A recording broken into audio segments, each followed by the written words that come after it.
जादुई टीवी। सुनो, तुम्हारे बाबूजी तो कब के गुजर जादुई टीवी। सुनो, तुम्हारे बाबूजी तो कब के गुजर गए। अब उनका जो सामान है वो पड़े पड़े कबाड़ा हो रहा है। बेच ही दो, कुछ पैसे आ जाएंगे। बात तो सही है। अगले संडे फुर्सत में यही करेंगे। अगले संडे रोहित सारा सामान कबाड़ी को घर बुला के दे देता है। तभी उसकी नजर बाबूजी की पुरानी टीवी पर जाती है, जो इतने सालों तक कूड़े में पड़ी थी, फिर भी चमचमा रही थी। टीवी तो देखो, जैसे एकदम नई हो। हाँ, बाबूजी को टीवी देखना बहुत पसंद था। उनका सपना था कि वो टीवी पे आए। एक बार मौका भी था जब वो अपने गांव के गाने सुनाने किसी चैनल पर जाने वाले थे, पर मैं और मेरा भाई लड़ पड़े और बाबूजी को घर पर ही रुकना पड़ा। चला के देखे क्या? हाँ हाँ, क्यों नहीं, देख लेते हैं। पर शायद ही चले। बाबूजी ने उस लड़ाई के दिन के बाद टीवी देखना ही छोड़ दिया था। टीवी चालू करने के लिए उसमें केबल वायर लगा दिया जाता है।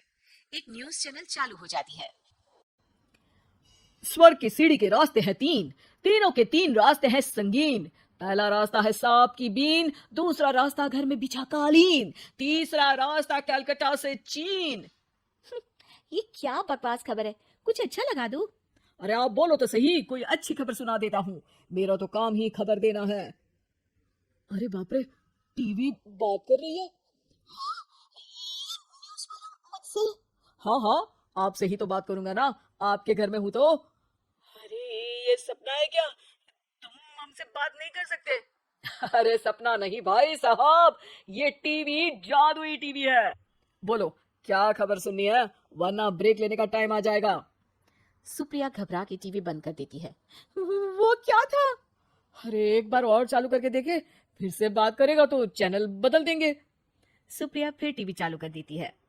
अरे ऐसा कोई मुंह पे टीवी बंद करके जाता है क्या? मुझे बुरा लगा आपका नेचर। चाय पानी तो पूछो। सुप्रिया टीवी के बटन से चैनल बदल देती है। अब टीवी पर एक फिल्म चल रही है। अरे ये तो सूर्यवंशम है ना? हाँ, और ये ठाकुर को जहर की खीर दे दी और उसको पता भी नहीं है। ए भाई, खीर मत पीना, उसमें जहर है, मत पीना। ठीक है महाशय, जैसा आप कहें। हाँ।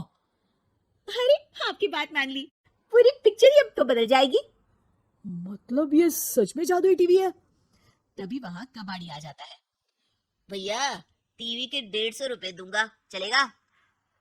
अरे 1.5 करोड़ में भी ना दे तुमको ये टीवी हम।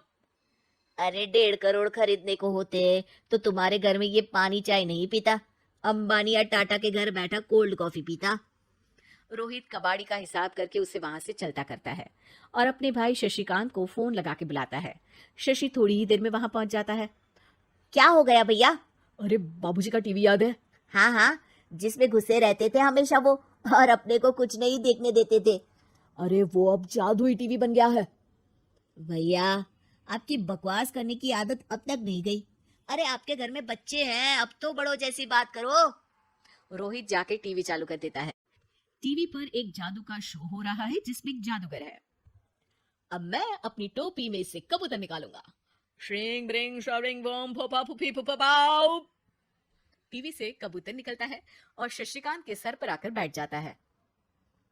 भैया, ये क्या हो रहा है? भैया इसे उड़ाओ। ए कबूतर, जा जा, कबूतर चल निकल। अब मैं टोपी में से सांप।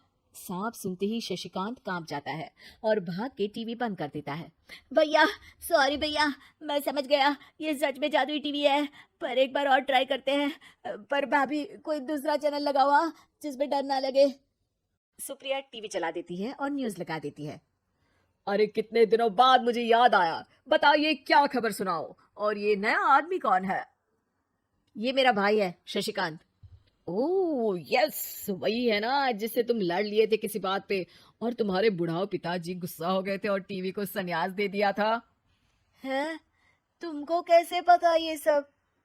इस टीवी में रहने वाले आदमी से लेकर कबूतर तक को तुम्हारे बाबूजी और तुम्हारी बातें पता है, इसलिए तो ये जादुई टीवी है। ये टीवी क्या कर सकती है वैसे?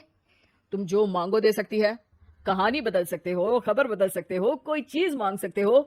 अरे भैया, ये टीवी मैं लेके जा रहा हूँ, बाबूजी का लाडला तो मैं ही था ना। अरे ऐसे कैसे? मैं बड़ा बेटा था, अब तक मेरे घर में टीवी थी ना। अब तक कहाँ गए थे पिताजी के लाडले? तुम्हारी गलती का एहसास भी है। अरे भैया ज्यादा ना बोलो वरना भूल गए आपके दांत तोड़ दिए थे मैंने उस लड़ाई में। मेरी बीवी के सामने मेरी बेइज्जती करता है, रुक। दोनों भाई हाथापाई पे उतर जाते हैं। रुक, बताता हूँ तुझे कि कौन बड़ा है। अरे छोटे का दम तो देख लीजिए आप। ये खबर आपके बाबूजी को देता हूँ। तभी टीवी अचानक बंद हो जाता है। अरे शायद टीवी नाराज हो गया। और लड़ लो।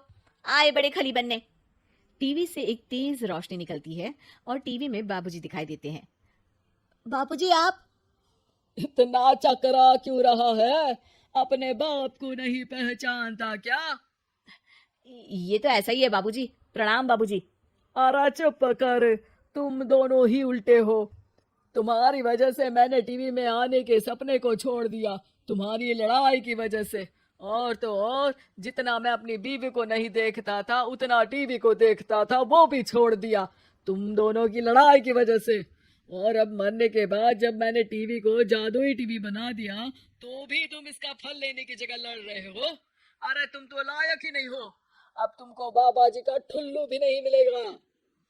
बाबूजी चले जाते हैं। टीवी बंद हो जाता है।